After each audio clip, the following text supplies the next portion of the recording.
Hello, my fellow readers. This is Dark Symphony with another fanfiction review. As always, a link to the story will be in the description below. Please like the video, subscribe to the channel, click on that bell for notification, leave a comment in the comment section below on your thoughts of the story, and finally, listen to my opinion. My opinion is not indicative of everyone in the world, so please respect that. So, the story I'm reviewing is My Little Arkham. It's written by Sunbro94, and is a My Little Pony and Batman Arkham series crossover. Now, really don't know what Arkham series is. It's a series of 4 games made by Rocksteady. They're actually among the best superhero games of all time. This one's based off Arkham City, which is considered the best game of the 4th game franchise. But yeah, this story is... it's... what's the word I would use for this? It would be... divisive, more or less. It's like the best word I can think of at the top of my head, where they have pros and cons so evenly matched, because more or less the pros and cons are pretty much more or less the same things, just in different parts of the story. But for the most part, they even out to a point where ultimately your enjoyment of this story will basically be based off preference, how much you like the ideas and the characters being used and the ideas being used and how everything's executed and kind of comes together. But yeah, let's get into the story. So the story starts with the main 6 waking up. They're at the entrance to Arkham City, where they meet Hugo Strange. And Hugo basically says, I have your elements of harmony, come enjoy Arkham City. And basically shit hits the fan. And for the majority of the story, they spend a lot of time very separated. Like, all of them kind of are forced to separate because of various villains that are basically operating in Arkham City, like the Joker, Victor Freeze, the Mad Hatter, Penguin, so on and so forth, and stuff like that. And so over the course of the story, they kind of got into like various groups, but the main gist of it is they start following Batman around to basically play the course of Arkham City. So Batman is basically just trying to figure out what Protocol 10 is. Him and a bunch of people who live in Gotham are basically sick and dying from the Joker's blood because he's poisoning this, and he used his blood to basically poison everyone around him. It's kind of a weird plot, but it makes sense in Batman because I don't know everything about Arkham City specifically. I wish I played Arkham City, but yeah, but the point is, for the most part, the ponies just follow him around, and that kind of is the first red flag. Because this story has both a fanfiction version and an FIM fiction version. On the FIM fiction area, it says that My Little Arkham is supposed to be a spin-off of Arkham City.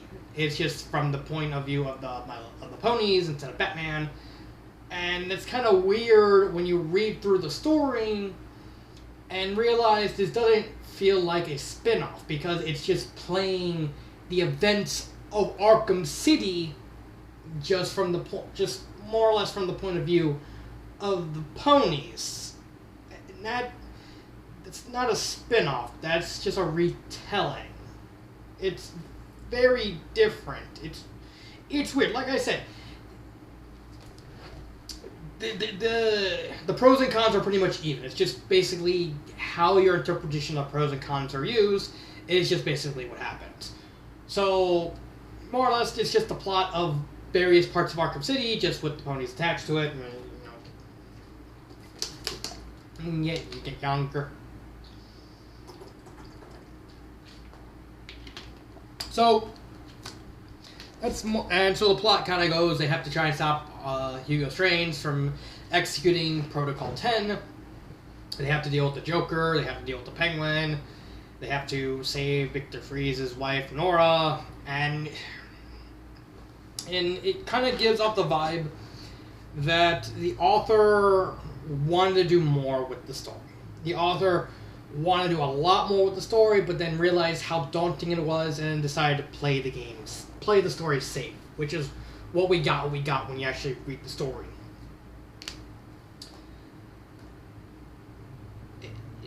And this is not new. Like, there are times where authors have this great idea, this magnificent idea, and then they quickly realize they don't have that, for one reason or another, they can't really execute the idea correctly. It's nothing bad. It's nothing new. It just happens sometimes. Maybe the idea is not working out. Maybe they're just simply... Maybe they were over-ambitious and they realize the story is just they're not good enough to write that story yet. It's common. It's not going to be the last time it's going to happen, but it's far from the first time it happened. It's just... It will always happen throughout anyone writing. So, that's more or less the story.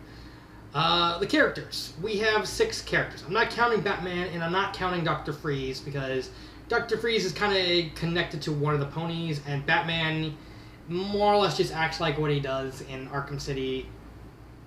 So, there's not really much to talk about with him. So, when it comes to the ponies... We have a group of 6. We have 3 good characters and 3 bad characters. The good characters are Rainbow Dash, Fluttershy, and Pinkie Pie, and the bad characters are Twilight, Applejack, and Rarity. Let's start with the bad ones first. Applejack and Rarity, they're pretty easy to talk about because they're more or less kind of stuck in the same boat. And the fact, they don't have characters. They don't have any character arcs. They don't have any character development. They don't have depth. They're just there. They're kind of 5th and 6th wheels, or 6 or 7, depending on if they're with Batman or not. They're, for the most part, there. I mean, Applejack has something with the Riddler, but once that happens, that's just there. It's really just there being kind of hogtied by the Riddler. They spend most of the time just kind of trapped in places, waiting to be rescued, or they kind of just stay behind. It really doesn't work for them. Twilight is a unique situation amongst the 6 characters in the fact that, and this connects back to the fact that it felt like the author wanted to do more with the story, but just played it safe. And the fact that Twilight has a character, but she doesn't really have a character arc, per se. And that's a weird situation, because at times it feels like the author wants to do something with her, but doesn't know what to do. And that kind of gives the impression of she doesn't... just general, like, I want to do more, but then I quickly realize I can't really do anything, because I have a feeling that, because at the beginning, Twilight was presented as the leader, and as the story went on, she was kind of shoved to the side in favor of Rainbow Dash. Rainbow Dash kind of, around the halfway point, Rainbow Dash kind of became the unofficial leader of the group. Unofficially, like, even to the end, Twilight was still kind of the leader, but she just didn't have enough. It's just, she kept getting walled by the actual plot of the story, and the general vibe throughout the entire thing, where the author just didn't know what to do with her. And yeah, that happens, but it's just weird. Better than Applejack and Rarity. Then we got Pinkie Pie, who I kind of like Pinkie Pie. She basically is the most optimistic. She's very, very Pinkie-ish. She talks to Joker. She's convinced that Joker is like, with a name like Joker, there's no way he can do any evil stuff. And then she realizes firsthand how wicked Joker is, because Joker, plays mind games with her, convinces her that Batman's evil, and there's like a whole song and dance of her not really trusting Batman, but Rainbow Dash trying to get her to trust Batman.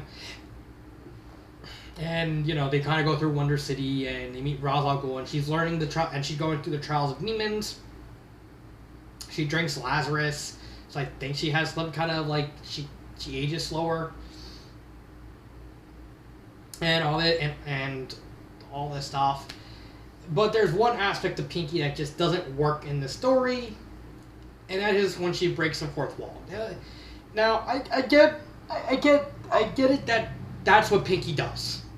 Her whole character, when it comes to certain writing situations, when it comes to the vibe of the cartoon that she's from, she's supposed to break immersion. She's supposed to break... So basically when you see Pinkie do all that weird stuff, like her floating in midair, using physics, using cartoon physics, breaking the fourth wall, all this weird and kooky stuff, that's meant to break immersion. And that works in Friends of His Magic because there's not really... Because that cartoon is not really an immersive cartoon. My Little Arkham is supposed to be a very immersive story. And the same thing with Arkham City. You're supposed to get immersed in the story, into the events of Arkham City. If you're not immersed enough into that story, it doesn't work. It really doesn't. And that's what happens when Pinkie does some of the things she does. Her doing the Pinkie sense, that's fine. Her kind of summoning the party cannon near the end of the story out of like nowhere, that's fine because, you know, lots of other villains do that, so it's not new. Like Hammer Space exists even in Batman, so I can kind of wave that off. I can kind of justify that. Her breaking cartoon physics and her breaking the fourth wall, that just doesn't work in this story. And every time when she does do that, it completely destroys immersion, destroys the story, destroys the pacing, and basically just shatters everything around her. In a meta sort of sense. Or to us, the readers. And it just doesn't work. And then she keeps doing it. And then the author gets Twilight into it. And it makes it worse. I'm just confused over why are you making Fluttershy, Pinkie break the fourth wall? It did not work in the story. It was an attempt, but it completely just didn't work. It really didn't work. Now we move on to Fluttershy. Fluttershy is an interesting one because her character arc is actually intrinsically tied with Dr. Freeze. That's why I didn't want to talk about Freeze at the beginning, because if you got to talk about Fluttershy in this story, you got to talk about Freeze. So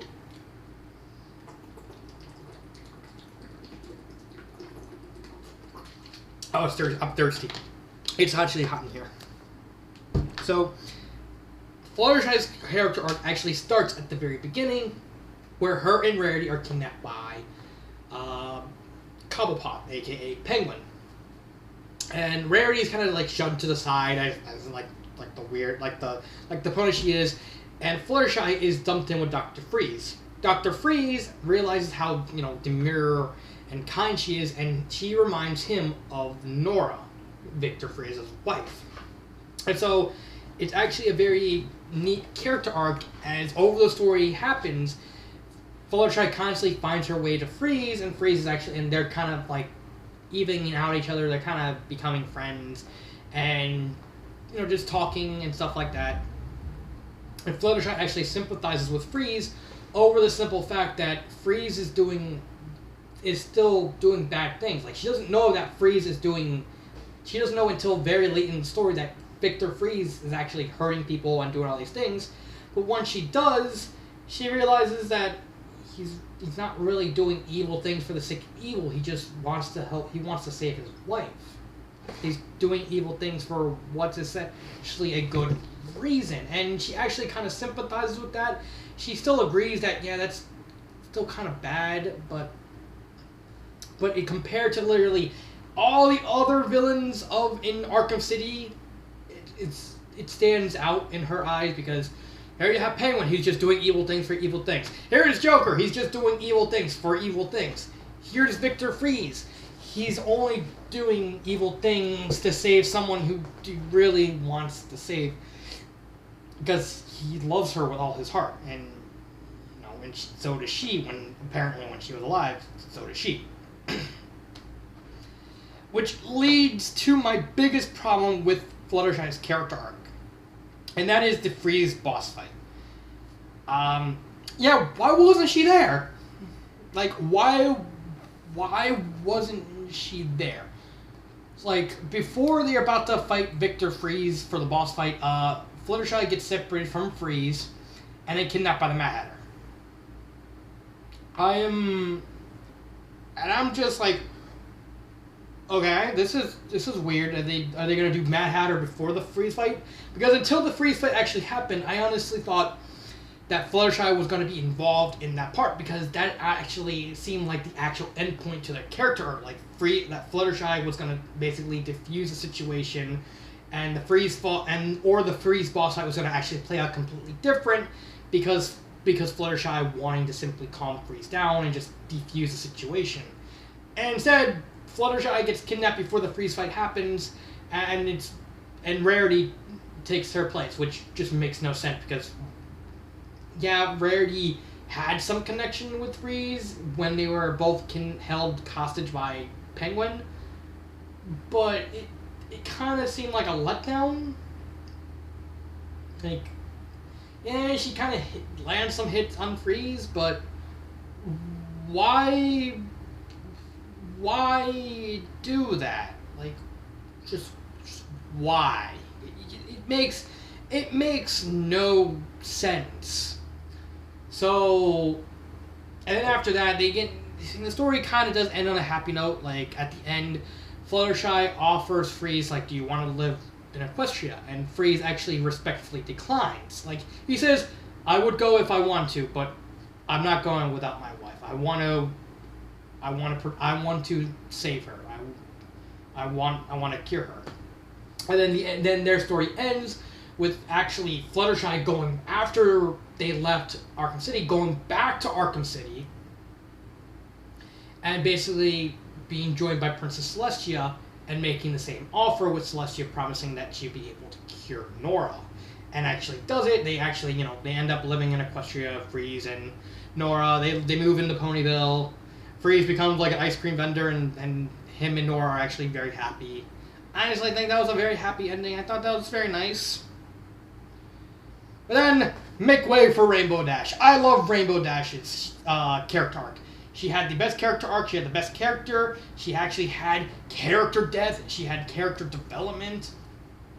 She starts very much like Rainbow Dash at the beginning of the story, but as the story goes on, she starts getting a complete and utter respect and admiration for what Batman does.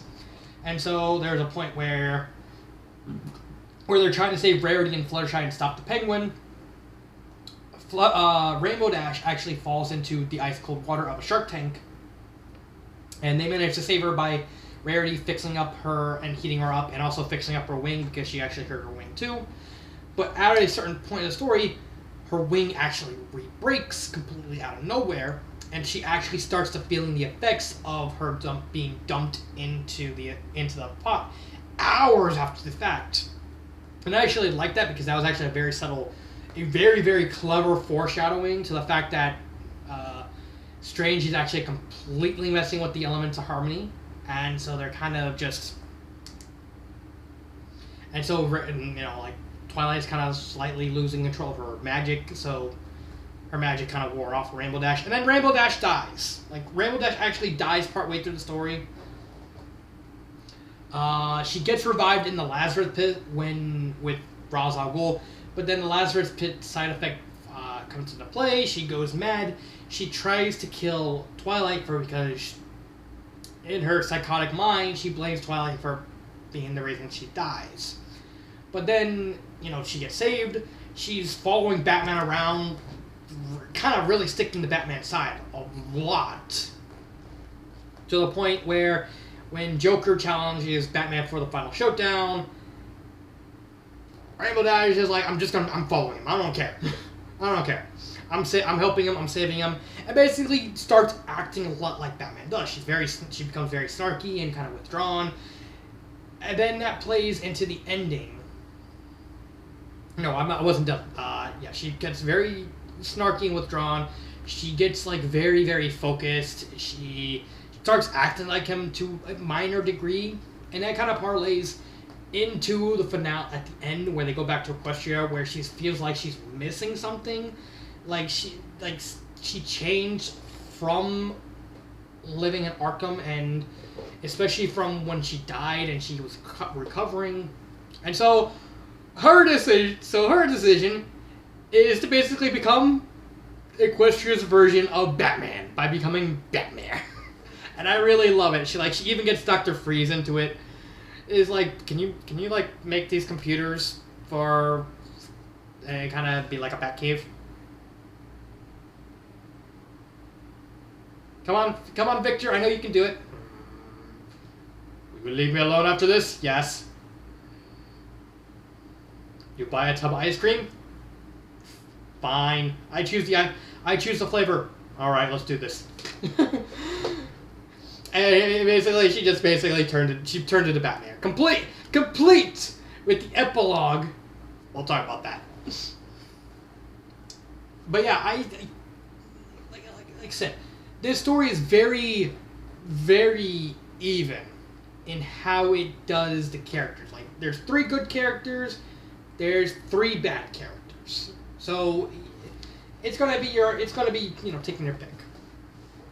Grammar errors. I didn't see that much grammar errors. That's fine. I think I saw 1 or 2 scattered throughout the entire story.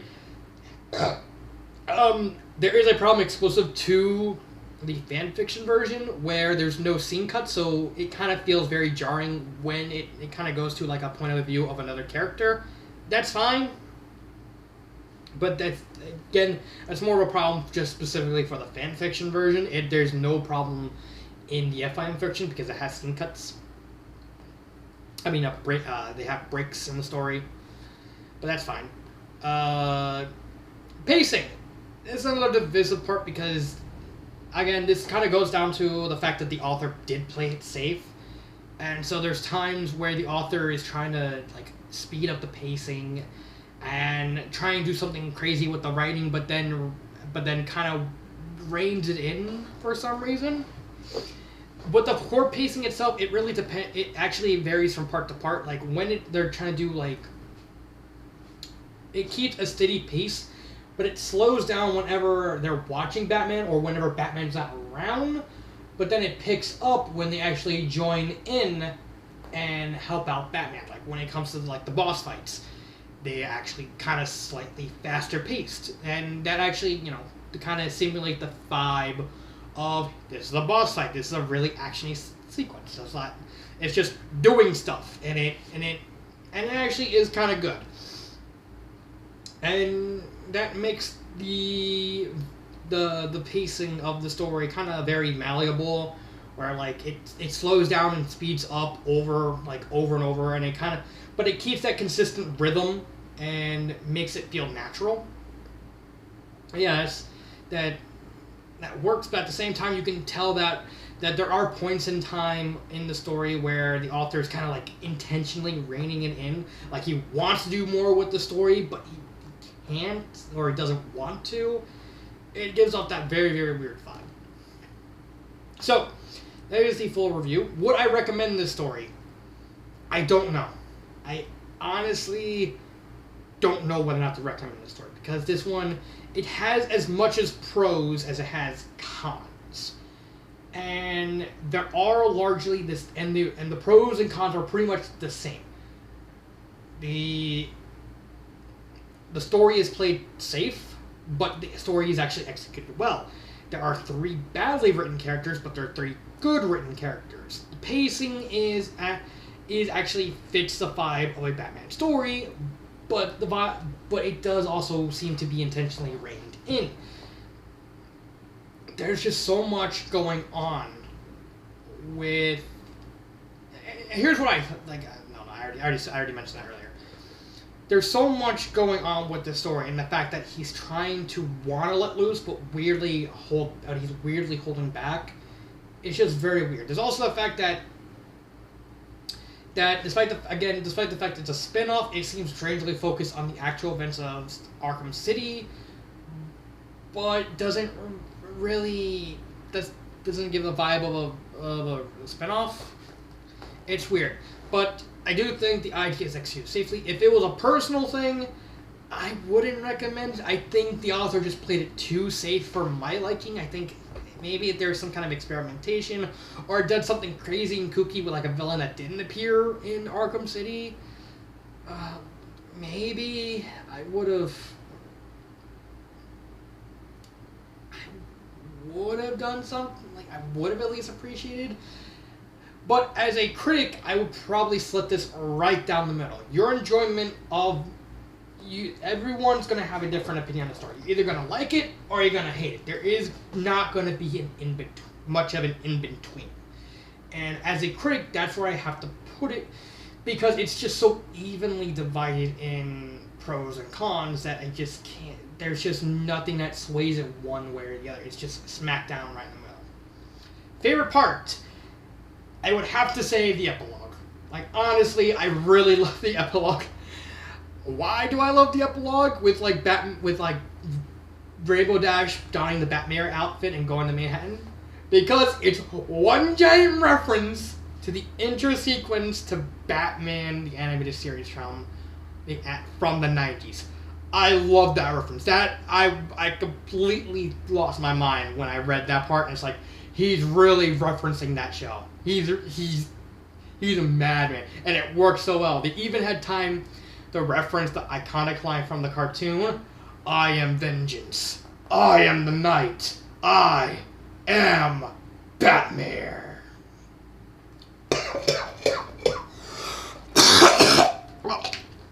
Oh. Dang, that's rough on my throat. That's killer on my throat. Yeah, I like that entire epilogue just for the sheer nostalgia factor. I think it was really well written. It was well done. It was so much fun. But yeah, that's my favorite part. That, and of course Rarity kind of messing with Joker soldiers by by floating up some guns and then firing and like making them act up and spook and scare them. I actually laughed at that. But yeah, that's my favorite part, just the epilogue. What would I change about the story? This is a weird one because technically this is just a weird situation because there's not much you would want to do with it, but at the same time there's a lot you would want to change with it. It's going to be up to personal preference. And like I said, these are mostly just thought experiments, like just me goofing off and having a little fun. So I do have two ideas. Let's fix up the obvious ones first.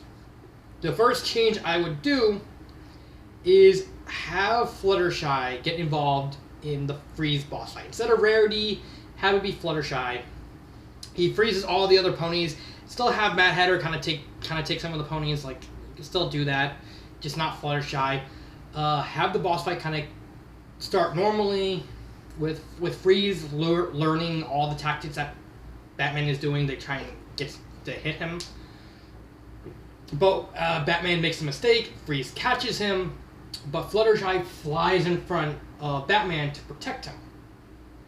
Freeze still cares about Fluttershy and doesn't want to hit her.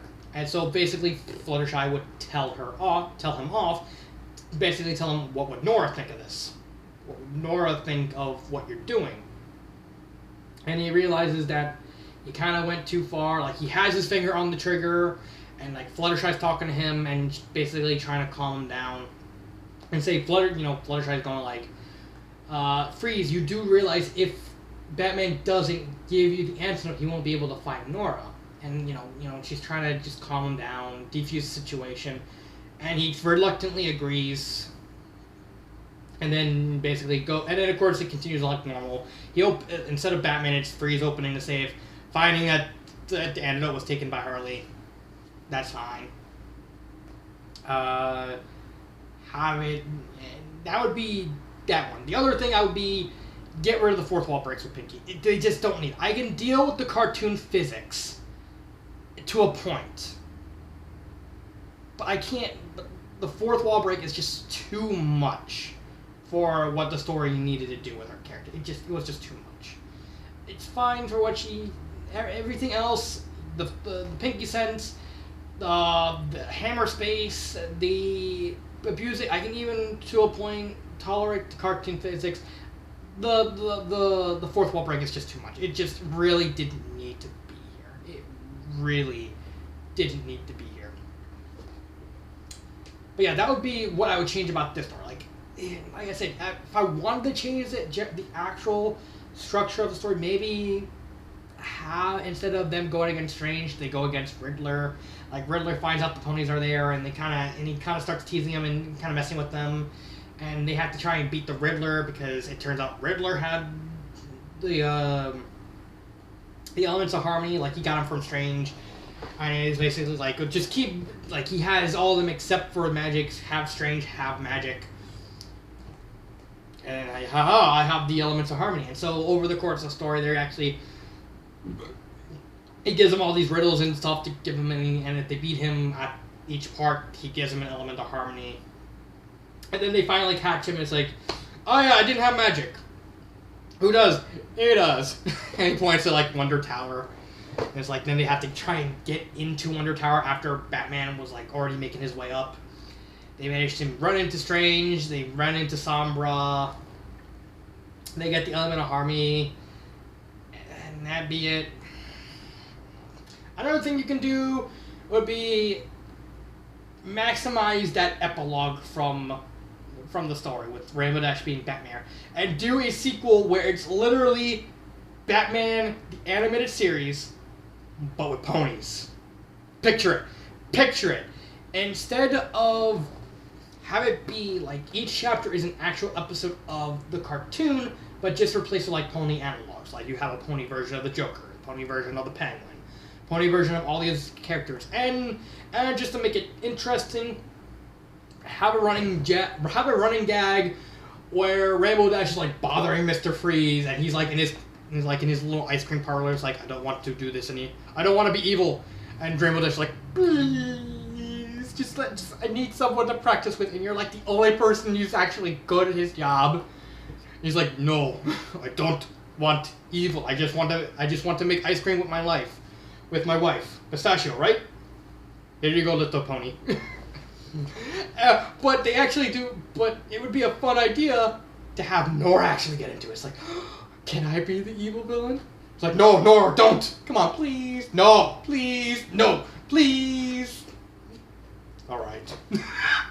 And they get like all of Ponyville into it, and like they do like a mock villain thing where like Freeze and Nora are. Freeze is like being Dr. Freeze, but not really because everyone's kind of in on him pretending to be evil. Like he's being evil, like he's doing evil things, and Nora's like being his henchman. It's like da da da. Like you can do whatever you want with Nora, and she like just have her be like evil, like have her be like haha. And then Batman like just to get some practice, and like they do the whole song dance. It's like you're going to, and like him acting as Rainbow Dash's teacher, because Freeze actually knows what to do. He's like, she's a villain. He's like an ex-villain. It's like, oh yeah, here's how to get the psychology of the villains. Just do this. Make sure you do intimidation stuff. It's like that would be really interesting. Like all the other ponies, and like you can even have like Celestia or Luna get into it. It's like, huzzah! We're evil villains. It's like, yes, I am Sunbutt. And you have the other. There's so much you can do with that epilogue. Just make it as ridiculous as you can. You can make it a comedy, drama. I guess you can kind of make it a drama parody. Like, there's so much you can do with that. That it's kind of weird that there wasn't a single follow-up on this story. It's just weird. Like, I'm kind of confused. Why is there no follow-up? I wish there was a follow-up with, like, Rainbow Dash as Batmare, doing Batmare things, but I'll take what I can get. That is my review of My Little Arkham. I wish I can do more with the story, but I don't really know what to do that would make sense outside of just making Pony Batman animated adventures. That's really all I could really think to do. Unless I have to completely restructure the story, and the only way that I can think of that would make sense is just with Riddler instead of Strange as the antagonist, and just like the events of Arkham City going on in the background, and they're just only getting like vague hints and stuff. But yeah, that is my review of Batman, My Little Arkham.